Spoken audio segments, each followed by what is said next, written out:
Hey guys, so long time no see, or more like long time since I have recorded a video. And today's video is going to be a review video on the Maybelline Dream Matte Powder, which I have been using consistently for the past 3 to 4 weeks now.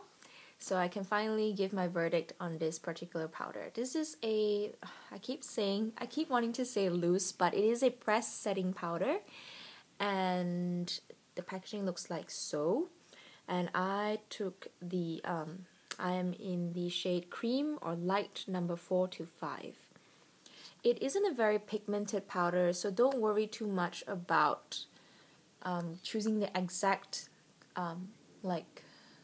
match for your skin tone, unless of course you're like an NC45 and then you pick like the lighter shade, then obviously it wouldn't match. But if you're like NC25 ish and you take like even the lightest shade, I think you could even pull that off.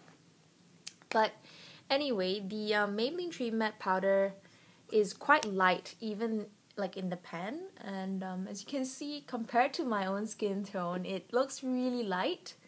And if I swatch it, this is the shade of the Maybelline Dream Matte Powder.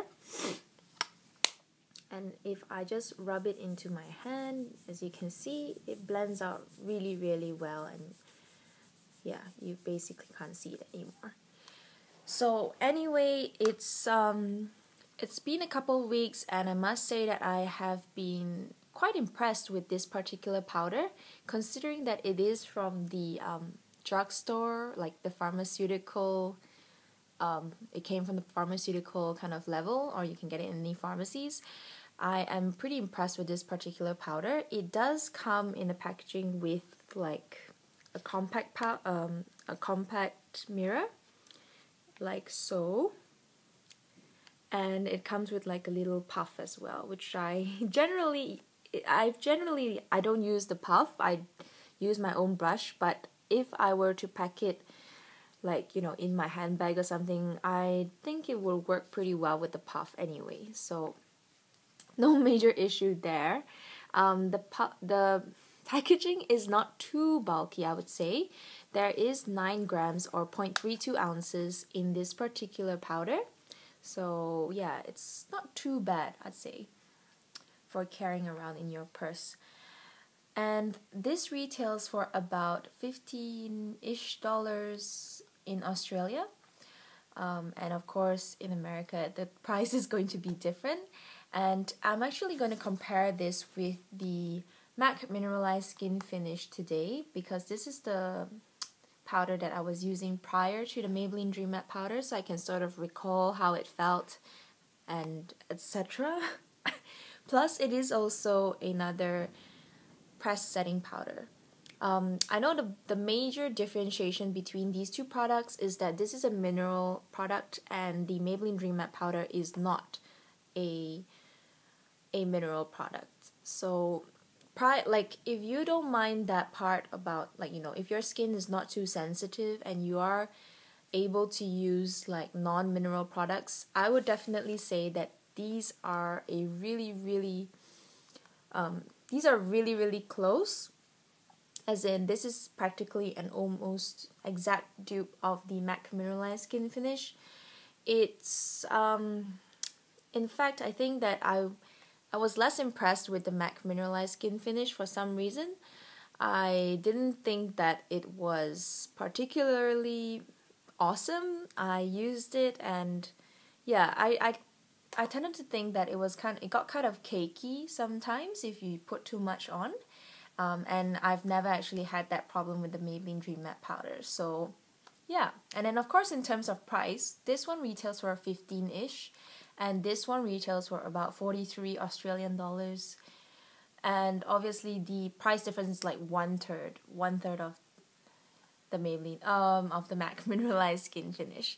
So I definitely would say go for the Maybelline Dream Matte Powder if you're thinking to try the MAC Mineralized Skin Finish, or if you didn't really like the MAC Mineralized Skin Finish and are looking for another powder to try, definitely go for this one. In terms of wearability, I think it's it's a really good quality powder for the price, and as I said, very comparable to higher end products like MAC or more expensive products like MAC. And yeah, I don't think this wears for quite so long. I think I wear it for about 5 to 6 hours and then it starts to like fade, I guess. But yeah, I'm very, very impressed with this particular powder just because, you know, if I were to buy this, I'd rather buy this instead of that. Sorry, I should say their names, but yeah. And I'll tell you guys like how I usually apply the powder. I use this e.l.f. powder brush, which I received really recently from my swap haul. And I've been loving this brush. It's awesome for powder. I love, love, love this brush. It's very dense and very, very soft as well. And I have loved using this brush ever since I got it with this particular Dream Matte powder. So before this, I was using the MAC Mineralized Skin Finish. I used to use the Sephora Professional Mineral Powder Brush number 45. And I have found that for myself, with like sort of combination oily skin, I have found the best possible brush to apply the MAC Mineralized Skin Finish with is this particular one. I've used like kabukis and like other like different kinds of brushes, like powder brushes, and I find that they always go on a bit too cakey or a bit too like scarce. So I would be like putting on powder and I'll be like, where's the powder? There's nothing on my face. And yeah, so definitely highly recommend these two brushes for powder, like setting powders. And yeah, so I think that concludes my final my review of the Maybelline Dream Matte powder. My final verdict is it is a very good, like, it is a reasonably good quality, reasonable quality product, I would say. Not reasonably good quality, but yeah, reasonable quality product. It's not comparable to like really high-end products. Like I love the Laura Mercier Loose Translucent Setting Powder. That is my ultimate setting powder. But I would say compared to things like the MAC Mineralized Skin Finish anyway, this will win hands down because of the price point. Because it basically does the exact same thing as the MAC Mineralized Skin Finish at 1/3 of the price. So that's my own opinion.